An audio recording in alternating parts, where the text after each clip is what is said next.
dia, irmãos. Meu nome é Valdelice. E o meu é Raimundo, somos da Igreja em Casa do Núcleo Bandeirante. É um prazer enorme estar aqui para compartilhar a palavra com vocês.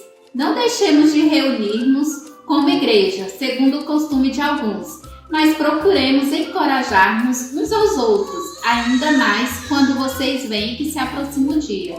Hebreus 10, 25. Um ótimo culto. Bom dia, irmãos. Meu nome é Lucidalva, essa é minha família. Junte-se a nós para mais um dia especial ouvindo a palavra de Deus. Olá, irmãos. Meu nome é Fernanda e eu vou compartilhar com vocês a escritura que está em João 13 e descreve o momento que Jesus lava os pés dos discípulos. João 13, 8 e 9 fala assim: Disse Pedro: Não, nunca lavarás os meus pés. Jesus respondeu: Se eu não os lavar, você não terá parte comigo. Respondeu Simão Pedro: Então, Senhor, não apenas os meus pés, mas também as minhas mãos e a minha cabeça. Irmãos, que tenhamos o mesmo desejo de Simão Pedro, de sermos lavados por completo, diariamente, e não somente em datas comemorativas, lembrando que a limpeza original, profunda e definitiva foi realizada na cruz e é aceita por nós através do batismo. Que desejemos de todo o nosso coração esse relacionamento diário e profundo com Cristo. Amém. Eu sou Valdinei, essa é minha esposa Aparecida, esse é o nosso filho Mateus e hoje vamos celebrar o culto de Páscoa. Desejo a todos uma feliz Páscoa e que possamos glorificar o nome de Deus através deste culto.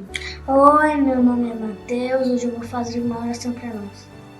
Pai, Deus querido amado, que o Senhor possa nos proteger, Papai do céu, que mande seus anjos para nos proteger, Papai do céu, que o Senhor nos ajude a cuidar da água, Papai do céu, a não desperdiçá-la, Papai do céu, que o Senhor mande seu Espírito Santo para nós, Papai do céu, que o Senhor ajude as pessoas a corrigi-las o que fez de errado, Papai do céu, por favor, Deus, abençoe todos nós, Deus. Que o Senhor cure as pessoas que estão doentes dessa Covid, Deus. Que o Senhor possa ajudar as pessoas, Deus. Em nome de Jesus. Amém. Amém. Amém.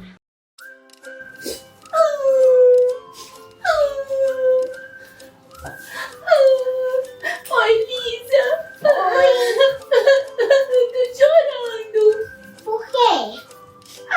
Porque hoje é a Páscoa. Então é um dia que vocês comem todos os meus ovos de chocolate, arrancam as minhas orelhas e eu não fico nada feliz com isso. Eu não gosto da Páscoa.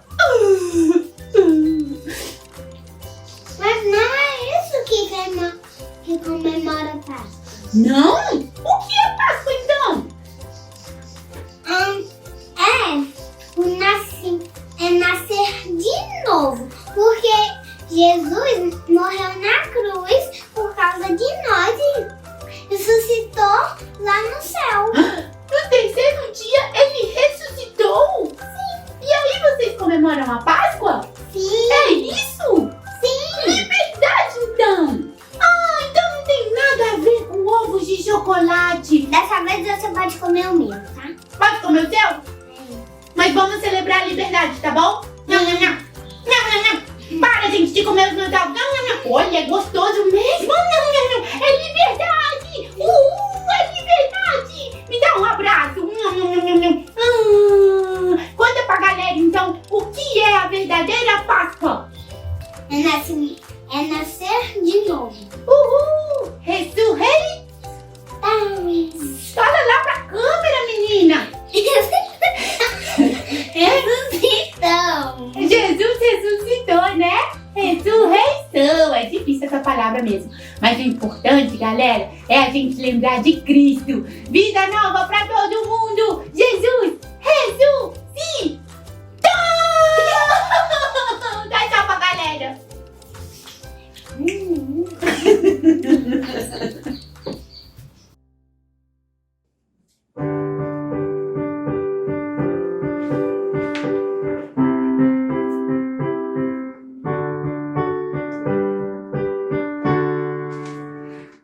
De cruz erigida.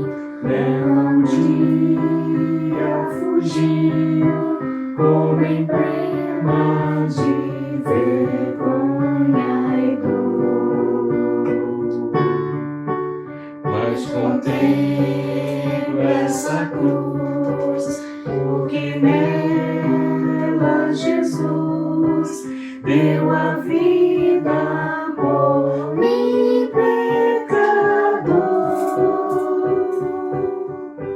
Sim, eu amo a mensagem da cruz. Até morrer eu a vou proclamar. Levarei eu também minha cruz, até por uma coroa trocar. É da glória dos céus o Cordeiro de Deus ao Calvário brilhante baixou.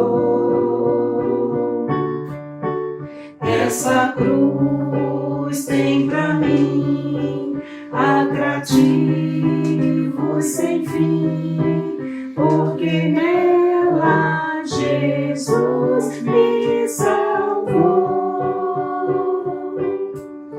Sim, eu amo a mensagem da cruz. Até morrer eu a vou proclamar. Levarei eu também minha cruz, até por uma coroa trocar. Nesta cruz padeceu, desprezado morreu, meu Jesus pra me dar o perdão. Eu me alegro na cruz, dela vem graça e luz para minha santificação.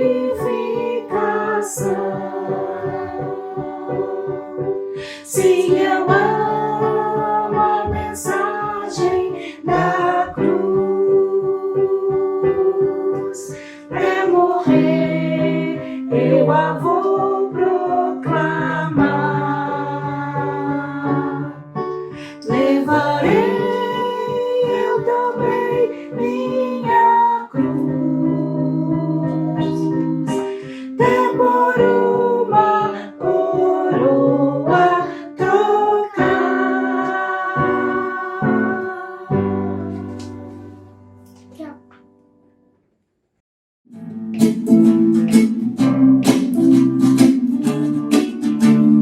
Homens comuns, eu e você, chamados para amar, reconstruir valores no mundo desigual, levar uma palavra viva de novos ideais, mostrando que o ser humano pode alcançar a paz.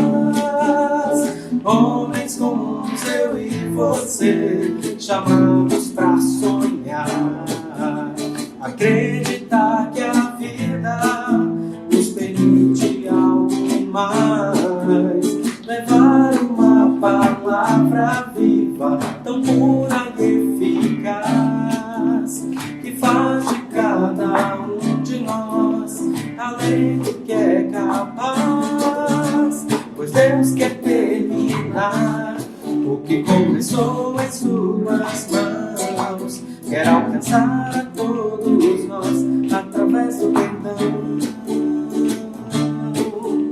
Pois Deus quer terminar o que começou em suas mãos, quer alcançar a todos nós através do perdão.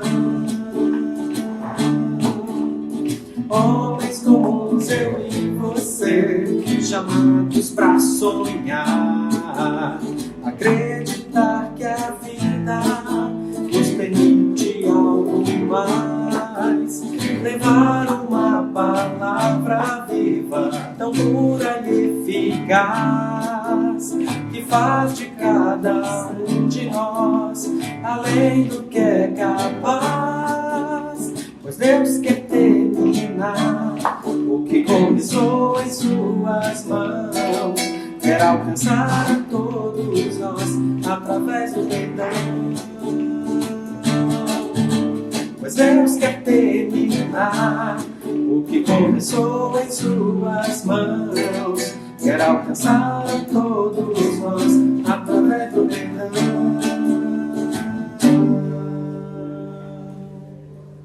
Amém.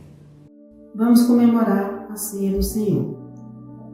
Em 1 Coríntios 11, 23 a 25, pois recebi do Senhor o que também lhes entreguei, que o Senhor Jesus, na noite em que foi traído, tomou o pão e, tendo dado graças, partiu e disse: Isto é o meu corpo, que é dado em favor de vocês. Façam isso em memória de mim. Da mesma forma, depois da ceia, ele tomou o cálice e disse: Este cálice é a nova aliança no meu sangue. Façam isso sempre que beberem, em memória de mim. Na noite anterior à sua crucificação, Jesus celebrou a Páscoa com seus 12 discípulos, os homens que ele tinha escolhido para serem seus apóstolos. A Páscoa era a grande festa memorial da velha aliança. Ela comemorava como Deus tinha livrado os israelitas da sua escravidão egípcia e feito deles um povo livre. Trazendo para os dias de hoje, também vivíamos em uma escravidão. Jesus nos fez um povo livre, nos deu a oportunidade de fazermos uma aliança com Deus. Jesus nos fez livre não para vivermos de acordo com o nosso querer, mas livre para uma vida de comunhão com Ele. Hoje podemos dizer que somos ovelhas do seu rebanho. O salmista, no Salmo 40, versículo 2, ele me tirou de um poço de destruição, de um atoleiro de lama, pôs os meus pés sobre uma rocha e firmou-me num local seguro. Foi isso que Jesus fez ao morrer na cruz por mim e por você. E por que comemoramos a ceia? Em 1 Coríntios 11, 26, porque sempre que comerem deste pão e beberem deste cálice, vocês anunciam a morte do Senhor até que Ele venha. Eu e você não podemos esquecer de que um dia Jesus vai voltar. E quando Ele voltar, precisamos estar preparados para subirmos com Ele. Precisamos estar focados. Nunca esqueça desse detalhe. Vamos orar. Senhor nosso Deus e Pai, nós te louvamos e te agradecemos por essa oportunidade de poder mais uma vez celebrar a ceia do Senhor. Jesus morreu na cruz, derramou seu sangue precioso para que todos nós tivéssemos vida e vida em abundância. Pai amado, em nome de Jesus, que possamos buscar a santidade todos os dias da nossa vida. Que nunca nos esqueçamos que Jesus vai voltar para buscar a sua igreja e que precisamos estar preparados para subirmos com Ele. Muito obrigado por essa manhã. Muito obrigado, Pai, por esse culto que toca os nossos corações, que vai tocar a vida de cada um que vai estar aqui assistindo. E que não saindo daqui, meu Deus eterno, pensando, Pai, em simplesmente que ouvimos, mas que vamos colocar em prática tudo aquilo que o Senhor determinar nessa manhã. Muito obrigado. Eu te louvo e te agradeço em nome de Jesus Cristo. Amém.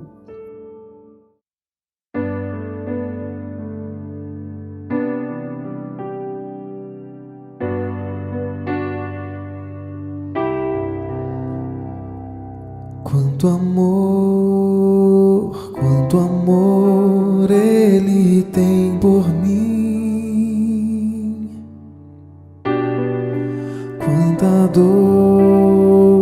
quanta dor sofreu por mim por amor, e a razão de tão grande amor foi mostrar que a minha vida tem valor. Sou tão precioso para Deus que Ele deu o seu Filho pra morrer na cruz por mim.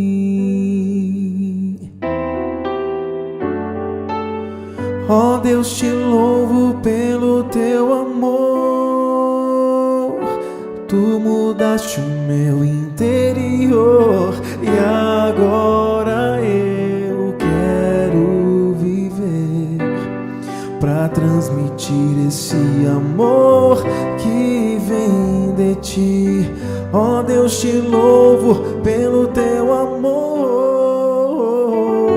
Tu mudaste o meu interior e agora eu quero viver pra transmitir esse amor que vem de ti.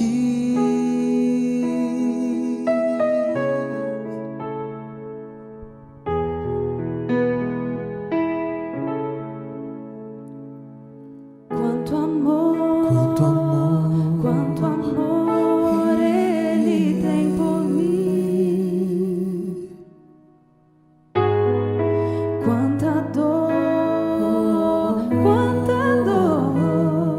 sofreu por mim por amor.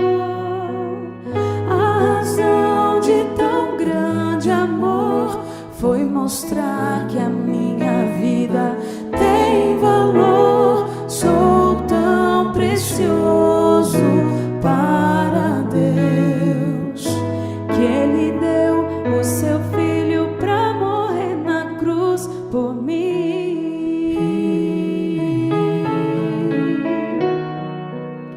Oh Deus, te louvo pelo teu amor. Tu mudaste o meu interior e agora eu quero viver pra transmitir este amor que vem de ti. Ó Deus, te louvo pelo teu amor. Tu mudaste o meu interior e agora eu quero viver pra transmitir esse amor que vem de ti, que vem de ti.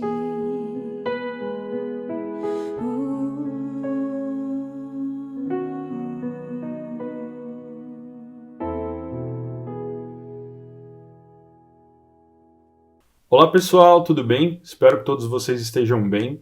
E eu queria convidá-los hoje a gente refletir um pouco juntos nas Escrituras sobre a Páscoa. E para a gente começar a fazer isso, eu queria que você abrisse lá em Lucas 2. Enquanto você abre ou acompanha o texto aqui na tela, eu queria te contextualizar um pouquinho, né?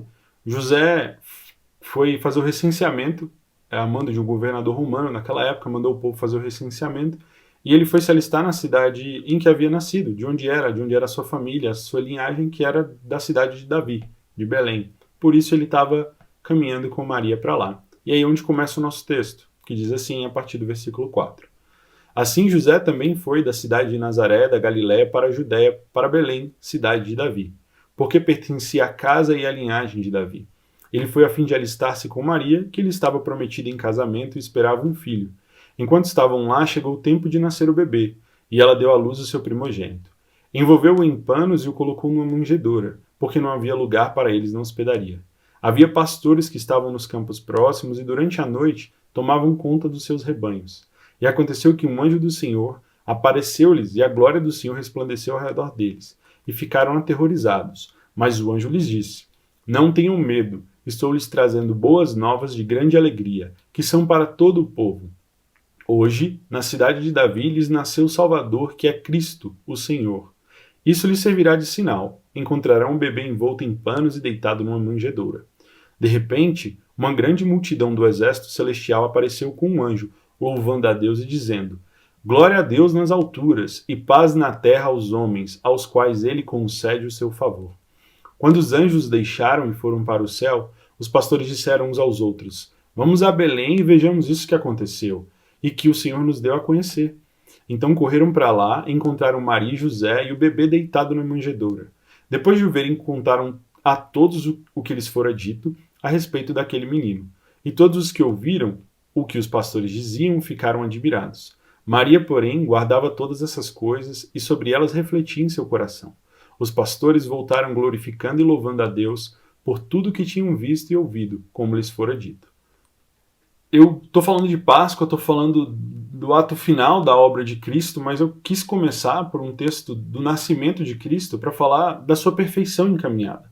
Cristo cumpre as escrituras e as profecias acerca do Messias desde o momento em que ele nasce. A palavra dizia que viria de Davi, filho de Davi, né, da raiz de Davi viria o Messias, viria o Salvador. E Jesus nasce na cidade de Belém, de onde se dizia que viria o Messias. Não só mais, mas com a simplicidade em que ele nasceu, se falou sobre isso antes. Então Jesus já nasce em obediência às Escrituras, em conformidade com as Escrituras. E durante toda a sua vida, Jesus permaneceu assim. Viveu em obediência, confiando no Pai, confiando que através da sua vida, as Escrituras seriam cumpridas. Durante a sua primeira passagem pela Terra, até mesmo os que duvidavam que Cristo era mesmo o Filho do Homem, como ele dizia ser, o Filho de Deus, quando tentavam desmentir a Cristo ou perseguiram e quando mataram ele, na verdade fizeram cumprir as Escrituras que afirmavam aquilo, né? Como a gente vê em Atos 4:11 e no Salmo 118, 22, a gente lê assim: este Jesus é a pedra que vocês, construtores, rejeitaram e que se tornou a pedra angular. Pedra angular é uma pedra fundamental nas construções daquela época. A gente vai colocar uma imagenzinha agora para você prestar atenção. Ou ela era uma pedra de esquina que tinha um ângulo em 90 graus que permitiria você fazer paredes com perfeição para que encontrassem umas às outras, não tivesse muita abertura em paredes que não iriam se encontrar. Então, ou seria uma pedra de esquina, como Jesus é chamado também, ou pedra angular, ou seria uma pedra angular como essa que você vê num pórtico, né? É a pedra que sustenta todo o peso. Se ela não é cortada da maneira correta, se ela não é colocada da maneira correta, o peso desse pórtico pode cair e machucar pessoas, destruir toda uma construção, né? Jesus é a simbologia dessa pedra na obra de Deus, naquilo que Deus fez. Ele é a pedra perfeita, a pedra fundamental e que torna a obra do Pai tão perfeita assim. Durante os últimos dias, eu falo agora já do final dos seus dias mesmo, quando ele já estava para ser preso, quando ele orava e pedia que, se fosse possível, que o Senhor afastasse o cálice dele, por mais que soubesse de toda a agonia, de toda a dor que passaria, por mais que soubesse que o cálice da ira seria despejado sobre ele, ele ainda foi obediente, mesmo com suor e de sangue e lágrimas, pedindo ao Senhor que, se possível fosse, afastasse o cálice. Ele termina dizendo: mas seja feito conforme a tua vontade. Jesus era obediente e fiel a Deus. O rito da sua morte acontece conforme as promessas do Pai diziam.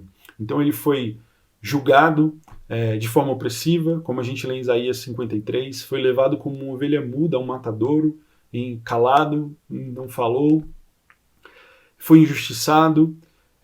Na sua morte ele teve com os ímpios, então ele foi crucificado em meio a 2 ladrões, e mesmo depois, no seu sepultamento, com os ricos, assim como a Escritura falava perfeitamente centenas de anos antes. As coisas durante a sua morte, até depois de morto, se cumpriam conforme a palavra de Deus dizia.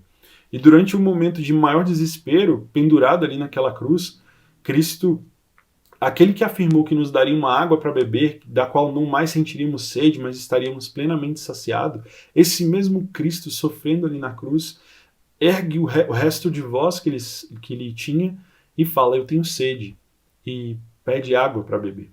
E é o que a gente vai ler em João 19, que faz assim: mais tarde, sabendo então que tudo estava concluído, para que a Escritura se cumprisse, Jesus disse: tenho sede. Estava ali uma vasilha cheia de vinagre, então embebedaram uma esponja nela.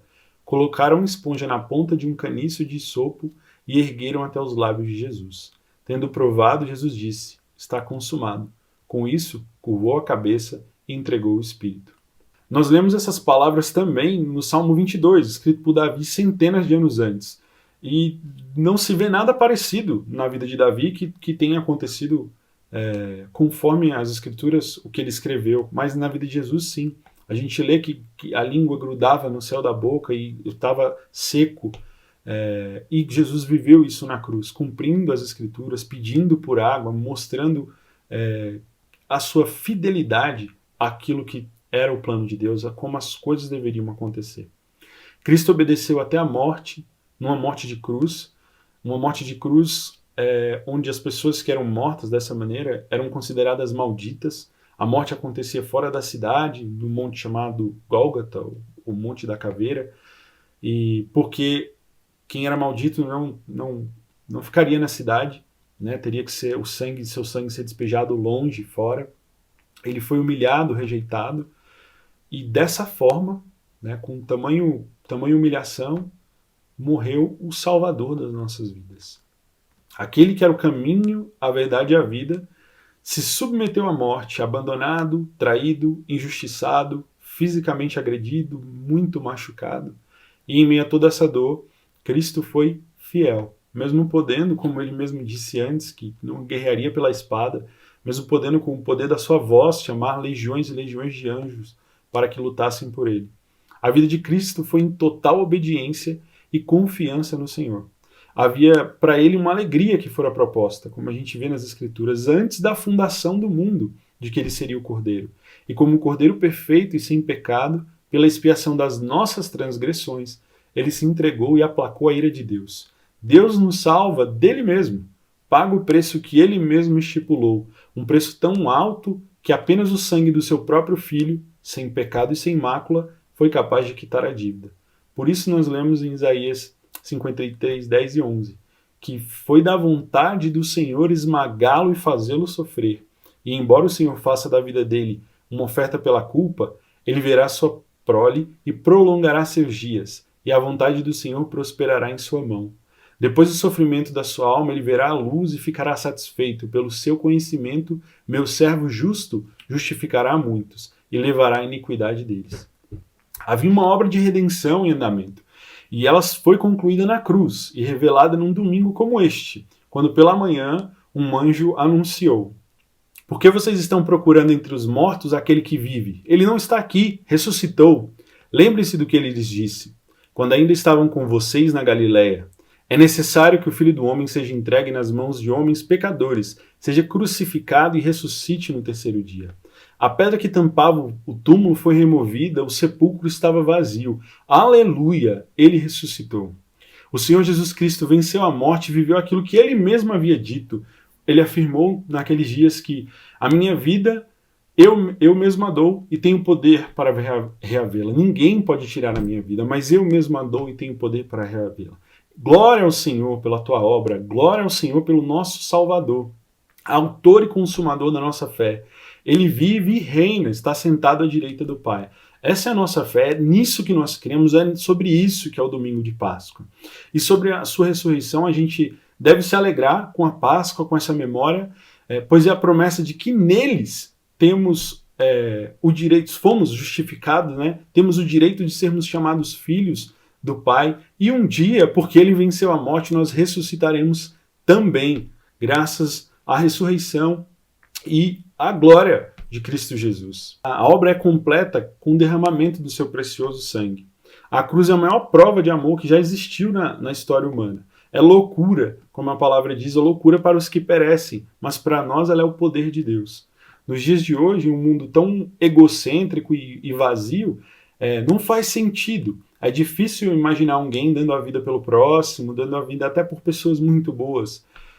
Ou coisas simples, ajudando o próximo e sendo servil em coisas simples. Mas Jesus vai lá e cumpre esse ato de amor no mais alto nível possível, porque sem pecado algum, ele assumiu o nosso pecado naquela cruz. Se entregou em favor de nós, pecadores. E ele que não conheceu o pecado. Por isso, hoje, né, na Páscoa, a gente se alegra e a gente coloca os olhos nele para olhar com gratidão por toda a sua graça, e como a gente lê em Hebreus 12 e Romanos 5. Hebreus 12 a gente lê assim, que tendo os olhos fitos em Jesus, autor e consumador da nossa fé, ele, pela alegria que lhe fora proposta, suportou a cruz, desprezando a vergonha, e assentou-se à direita do trono de Deus. Em Romanos a gente vê que Deus demonstra o seu amor por nós. Cristo morreu em nosso favor, mas quando ainda éramos pecadores. Como agora fomos justificados por seu sangue, muito mais ainda seremos salvos da ira de Deus por meio dele. Se quando éramos inimigos de Deus, fomos reconciliados com ele mediante a morte do seu Filho, quanto mais agora, tendo sido reconciliados, seremos salvos por sua vida. Não apenas isso, mas também nos gloriamos em Deus, por meio do nosso Senhor Jesus Cristo, mediante quem recebemos agora a reconciliação. Essa é a obra de Cristo, a reconciliação de Deus com os homens, de Deus nos tornando, sermos chamados filhos de Deus, né? Jesus, com a obra da cruz, derruba o muro, tira o véu que nos separava de Cristo e nos justifica, mesmo sendo pecadores, ele nos justifica diante do Pai. E é por isso que celebramos, glória a Deus, porque Cristo ressuscitou. Agora eu queria chamar a atenção para você de uma outra coisa. Talvez você já tenha ouvido essa palavra muitas vezes, talvez você já tenha ouvido a história da cruz e está aí 10, 15, 20 anos ouvindo essa história toda Páscoa, mais vezes ainda, talvez até você conta dessa história para outras pessoas. Morte, ressurreição e redenção. Mas talvez o nosso coração hoje se encontre com tudo que está à nossa volta, parecendo que está tudo desmoronando, sem esperança, adormecido, sufocado, como na parábola do semeador, a gente fica com uma semente plantada em meio aos espinhos, que quando as preocupações e ambições do mundo crescem à volta, aquela semente não germina, não frutifica, e não deixa brotar dentro de nós essa verdade. Medo, ansiedade, sofrimento, angústia, confusão, descrédito, desesperança, essas palavras podem estar tomando o nosso coração. E eu não falo nem pelas dificuldades que se tornaram maiores e inacreditáveis devido à pandemia, mas também de angústias familiares, angústias pessoais, com os filhos, com o seu casamento, com amigos, com parentes, com trabalho, com vida profissional, com vida financeira, com saúde. Os desafios que a gente tem na nossa sociedade polarizada hoje e dividida, a falta da busca pela verdade, a verdade é desprezada como se fosse nada nos dias de hoje, e a opressão e injustiça que crescem no nosso país de forma avassaladora. Tudo isso pode sufocar a semente de esperança que eu me lembro da cruz, que a cruz nos remete. E é por isso que eu quero voltar ao capítulo 2, lá em Lucas, onde a gente começou, para contar um pouquinho da história de Simeão e Ana. Vamos lá? Havia em Jerusalém um homem chamado Simeão, que era justo e piedoso e que esperava a consolação de Israel. E o Espírito Santo estava sobre ele. Fora-lhe revelado pelo Espírito Santo que ele não morreria antes de ver o Cristo do Senhor. Movido pelo Espírito, ele foi ao templo. Quando os pais trouxeram o menino Jesus para lhe fazer conforme requeria o costume da lei, Simeão tomou nos braços e louvou a Deus, dizendo: Ó soberano, como prometeste, agora podes pedir em paz o teu servo. Pois os meus olhos já viram a tua salvação, que preparaste a vida à vista de todos os povos, luz para a revelação aos gentios e para a glória de Israel, teu povo. O pai e a mãe do menino estavam admirados com o que fora dito a respeito dele. E Simeão os abençoou e disse a Maria, mãe de Jesus: Este menino está destinado a causar a queda e o sorrimento de muitos em Israel, e a ser um sinal de contradição, de modo que o pensamento de muitos corações será revelado. Quanto a você, uma espada atravessará a sua alma. Estava ali a profetisa Ana, filha de Fanuel, da tribo de Ásia. Era muito idosa, havia vivido com seu marido 7 anos depois de se casar. E então permanecera viúva até a idade de 84 anos. Nunca deixava o templo, adorava a Deus jejuando e orando dia e noite. Tendo chegado ali naquele exato momento, deu graças a Deus e falava a respeito do menino a todos os que esperavam a redenção de Jerusalém. No tempo de Simeão e Ana, havia também muita confusão e medo. O povo judeu era oprimido pelo Império Romano, o povo judeu estava dividido com vários partidos e facções, e não havia muita conversa entre eles. Existiam outros governos menores, como o de Herodes, que também eram opressores, e a liderança religiosa estava como cego guiando o cego. Então havia muita confusão e desesperança. E além disso, tinha um silêncio profético do Senhor que durava já mais de 400 anos. E em meio a tudo aquilo, Deus não falava, havia tanta confusão. E o que é que fez com que Simeão e Ana identificassem o Messias do Senhor naquele momento? Simeão e Ana depositaram sua fé na esperança, nas verdades que eles viam nas Escrituras e na fidelidade do Pai. Eles confiavam na fidelidade do Pai. Que alegria viver com um coração desse, em meio a tanta confusão. Se eles tivessem 100 anos, seriam 300 anos antes deles de silêncio do Senhor, mas eles criam na verdade das Escrituras, eles criam na fidelidade do Pai para com aquela promessa. E é isso que nós devemos cultivar em nossa vida. A gente deve viver como Simeão e Ana, cheios de fé e esperança, repletos de paz e confiança em Deus e na ressurreição de Cristo Jesus. Sabemos que somos amados pelo Pai, e onde está o amor não há medo, pois o perfeito amor lança fora todo medo. Ciente dessas verdades, eu quero encorajá-los a cultivar e crescer 2 sementes no coração de vocês. A primeira delas é sobre viver com alegria, paz e confiança. E para isso a gente vai ler 2 textos. O primeiro está em Romanos 15:13, que diz assim: que o Deus da esperança os encha de toda alegria e paz, por sua confiança nele, para que vocês transbordem de esperança pelo poder do Espírito Santo. E o segundo está em Salmo 125:1, que diz que os que confiam no Senhor são como o monte Sião, que não se abala, mas permanece para sempre. A alegria que nos foi dada pela salvação em Cristo, a paz que vem de Deus e excede o entendimento mesmo com todo o caos que possa reinar em nossa volta, e a confiança de que nos juntaremos a Ele no futuro, a confiança de que Ele é o nosso noivo, qual nos encontraremos. Ele é o primogênito dentre os mortos e por isso Ele nos garante a ressurreição para uma vida eterna. Essa é a alegria que a gente tem que cultivar. Essa é a paz que a gente deve viver, a paz de entendimento que a gente deve viver, mesmo quando a gente não entenda. E a confiança nas Escrituras e fidelidade, assim como Ana e Simeão tiveram essa confiança. E o segundo aspecto é sobre como a gente deve manifestar boas obras, a segunda semente, e anunciar as boas novas.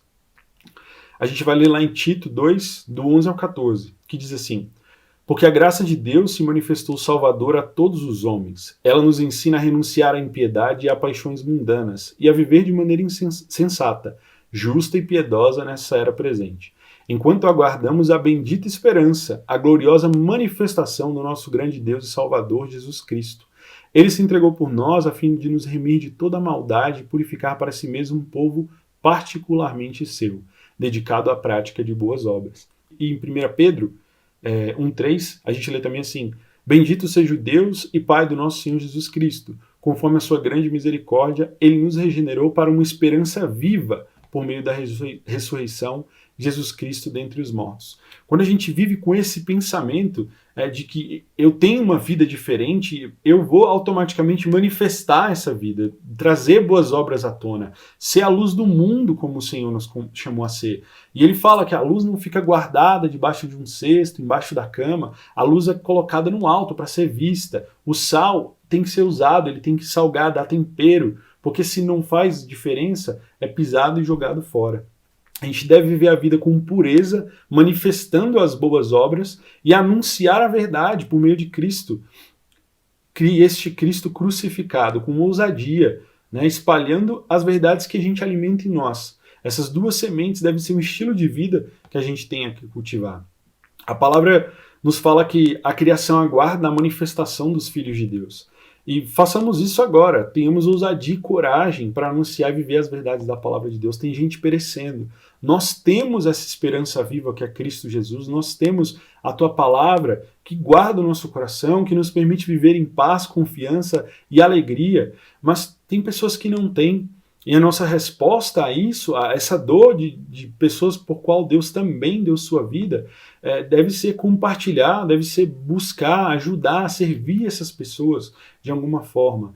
Levar a sério o espalhar as boas novas do Evangelho, seja através da nossa vida, mas também com as nossas palavras. Isso deve motivar o nosso coração. O futuro que nos aguarda é bom. O Senhor prometeu que voltaria, e não mais como um bebê dessa vez, mas como um Senhor dos exércitos, o Rei dos reis, o Senhor dos senhores. Nós temos uma esperança viva no seu retorno e em tudo que isso representa. É Páscoa, hoje é Páscoa, eu quero que você se lembre disso, que Ele reina, não importa quais as circunstâncias estejam à nossa volta, não importa quais as preocupações rondem o seu coração, sejam numa escala pequena ou sejam numa escala grande, o Senhor está sentado sobre o trono e governando sobre todas as coisas. Essa é a verdade que deve nos consolar, essa é a verdade que deve nos trazer alegria e felicidade e paz, porque temos confiança na palavra de Deus e em Cristo Jesus. A gente deve, com isso, viver como estrangeiros aqui, como pessoas exiladas, caminhar com perseverança e fé, ser luz do mundo, sal da terra, E ainda que venham dores, medos, sofrimento, aflição, isso não é a palavra final. Não é a palavra final. Aquele que é a rocha, a pedra angular, saciará a nossa sede. Assim como a rocha foi ferida por Moisés lá no deserto e saciou a sede daquele povo, Jesus vai saciar a nossa sede. Ele foi a rocha que foi ferida também.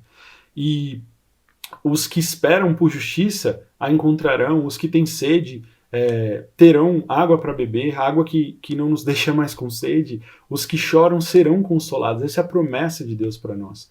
E eu queria ler com vocês o fim da história, em Apocalipse 21, no versículo 4 ao versículo 7, que diz assim, que ele enxugará dos seus olhos toda lágrima, não haverá mais morte, nem tristeza, nem choro, nem dor, pois a antiga ordem já passou.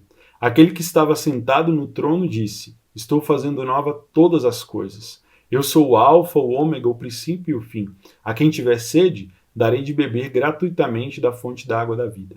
O vencedor herdará tudo isso, e eu serei seu Deus, e ele será meu filho. Amém? Eu espero que hoje, no domingo de Páscoa, você possa refletir dentro do seu coração sobre essas verdades, você possa guardar essas duas sementes da qual eu falei, você possa cultivá-las dentro de si e expressar isso dentro da sua família, das pessoas com quem você convive, levar essa palavra de paz e esperança, mesmo em meio a toda a dificuldade que a gente possa estar vivendo. Hoje é Páscoa, Jesus ressuscitou, o Rei dos Reis vive e vive para sempre. Amém. Vamos orar. Senhor Deus, Pai, eu oro a Ti, Deus, peço que cada pessoa, Pai, que vê esse vídeo, seja hoje, em outro momento, o Senhor possa encher o coração dela, Pai, em esperança da vida eterna em Cristo Jesus, em esperança de que o Senhor está voltando, Pai, de que o Senhor está fazendo todas as coisas se cumprirem e o seu tempo está chegando, Senhor, para o Senhor restaurar todas as coisas, entregá-las ao Pai, Deus, e enxugar do nosso rosto toda lágrima, toda dor, Paizinho querido, onde o Senhor vai fazer nova todas as coisas, e mesmo em meio, Paizinho, a cada dor, a cada dificuldade que a gente venha ter aqui, que a gente possa confiar, Deus, e viver sobre a perspectiva de gratidão, Senhor, pela Tua cruz, viver sob a perspectiva de confiança na Tua palavra e naquilo que o Senhor diz, Pai. E vivemos, Paizinho querido, com a paz dentro do nosso coração que excede todo o entendimento em Cristo Jesus. Eu te agradeço, Pai, em nome de Jesus. Amém. Bom dia, igreja! Meu nome é Gabriel e nessa manhã eu vou transmitir a vocês os avisos da igreja. O primeiro aviso é que nós estamos no processo de realizar a Assembleia Anual. O Eduardo e a Alessandra terão uma reunião com todas as igrejas em casa ao longo dessa semana. E caso você queira saber o dia e a hora em que a sua igreja de casa irá participar, procure o seu coordenador de igreja em casa e assim ele vai poder te instruir da melhor forma possível. O segundo aviso é que está acontecendo uma campanha nacional de doação de sangue organizada pelo Hope. E o nosso irmão Schumacher dará mais informações sobre essa campanha. Bom dia, irmãos, bom dia, igreja. Estou aqui hoje para fazer um chamado aos irmãos para aderir à campanha de doação de sangue do Hope Brasil, que iniciou agora em março e vai até o dia 31 de dezembro. Por que esse período tão longo? O período longo é para você ter a calma e a paciência e tentar marcar o melhor dia possível para você fazer essa doação e também evitar a aglomeração. Quem já doou já sabe como funciona. E quem não doou, nunca foi doador, é muito simples, né? Você liga no Hemocentro, no 160, opção 2, que eles podem passar todas as orientações, eu também posso passar alguma orientação, só que tem assim algumas medicação, alguns itens básicos que você precisa ter o cuidado de alimentação no dia, né? E não fazer exercício físico, então tem algumas orientações que você precisa para fazer a doação no dia agendado. Por isso, às vezes, é melhor você pegar essas informações juntamente com o Hemocentro. Eu sou um doador já há muitos anos, já doei desde lá no Rio Grande do Sul, lá de Santa Maria, e eu procuro fazer 4 doações ao ano, a cada 2 meses e meio. O homem pode fazer até 4 doações ao ano e a mulher até 3. Sei que é bastante, mas assim, se você quer ser voluntário, quer ser doador, procure fazer pelo menos a cada semestre, 1 por semestre, 2 vezes ao ano, porque além de você salvar vidas, você vai estar renovando o teu sangue, vai estar melhorando, porque o sangue também se renova, ele baixa alguns itens do seu organismo, ele vai auxiliar na redução de ferro, de algumas outras coisas, e você vai se sentir bem, porque você está ajudando o próximo, né? Existe uma segurança, você agenda com calma, com tranquilidade. Às segunda ou terças-feiras, de manhã cedo, é sempre mais tranquilo, é rápido lá o atendimento.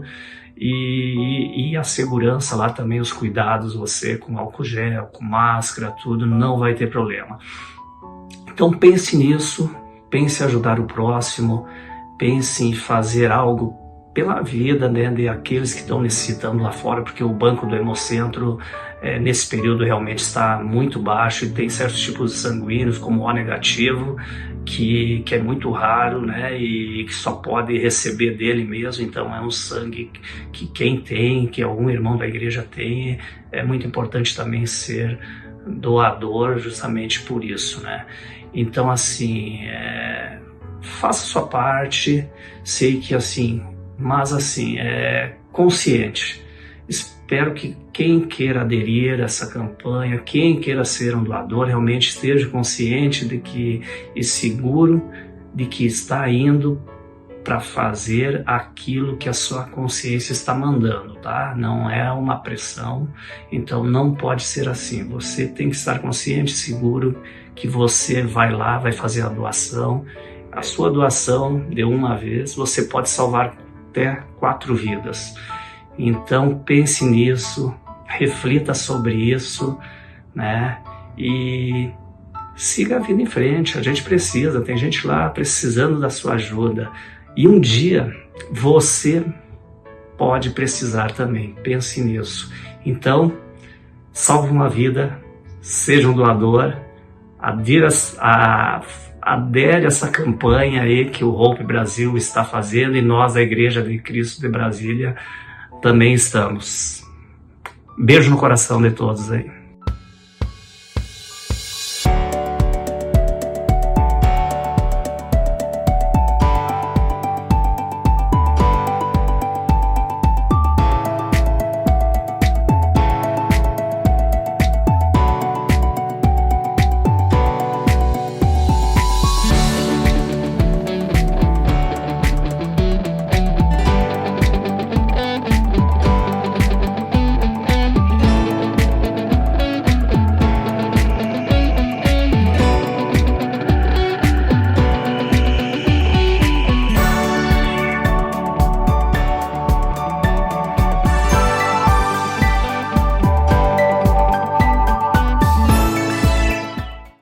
Então é isso, irmãos. Queria encerrar esse culto comemorando a morte, a ressurreição e o sacrifício de Cristo dado a favor de nós na manhã de hoje. Pai, muito obrigado, Pai, por este culto. Muito obrigado por tudo que o Senhor tem nos dado nas nossas vidas, Pai.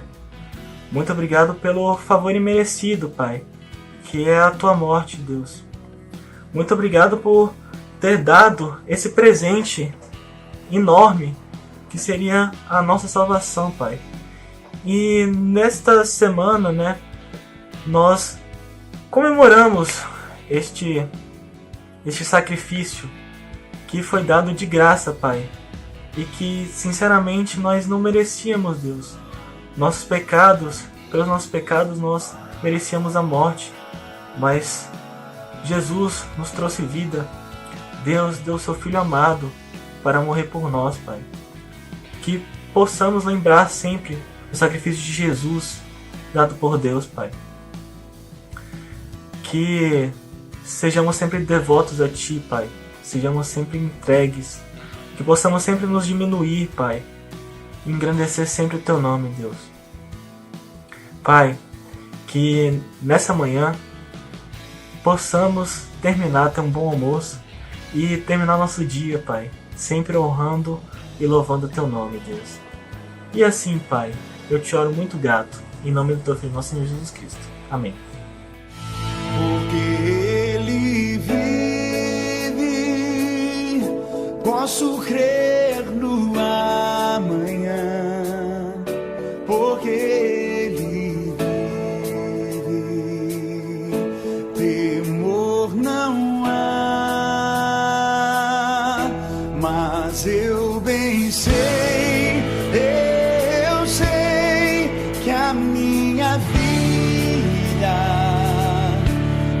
está nas mãos do meu Jesus que vivo está. Deus enviou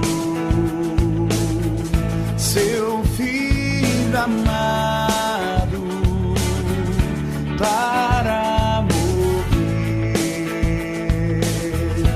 em meu lugar. Na cruz sofreu por meus pecados,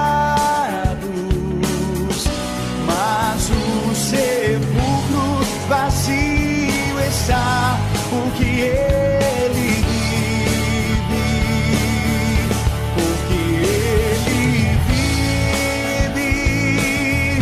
Posso crer no amanhã, porque ele vive. Temor não há,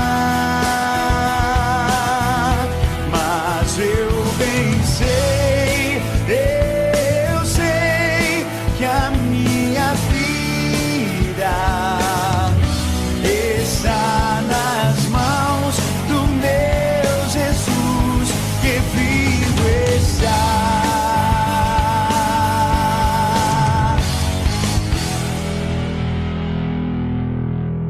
E quando enfim chegar